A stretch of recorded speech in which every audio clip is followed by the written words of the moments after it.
మెక్సికోలో భారీ భూకంపం సంభవించింది. రిక్టర్ స్కేలుపై 6.5 తీవ్రతతో నమోదైంది. మెక్సికో రాజధానిలోనూ ప్రకంపనలు అక్కడ సంభవించిన పరిస్థితి.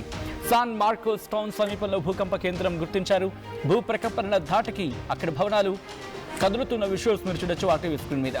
దీంతో జనం భయంతో వీధుల్లోకి పరుగులు తీస్తున్న వైనాన్ని కూడా మీరు గమనించవచ్చు. మెక్సికోలో భారీ భూకంపం సంభవించింది. రిక్టర్ స్కేల్పై దీని తీవ్రత 6.5గా నమోదైంది. కొన్ని ప్రాథమిక నివేదికల ప్రకారం 6.3 అంటూ కూడా చెప్తున్నారు.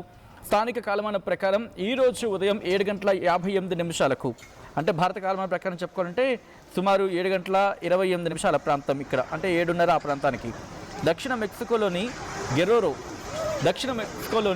గెరోరో రాష్ట్రంలోని సాన్ మార్కోస్ పట్టణానికి సమీపంలో సముద్ర తీర నగరం ఇది. అకాపుల్కోకు దగ్గరగా ఇక్కడ ఈ భూకంప కేంద్రాన్ని గుర్తించినట్టుగా కొన్ని నివేదికలు చెప్తున్నాయి. అయితే దాదాపుగా భూమి నుంచి 10 నుంచి 35 కిలోమీటర్ల లోతులో ఈ ప్రకంపనలు సంభవించాయనేది వినిపిస్తున్నమాట.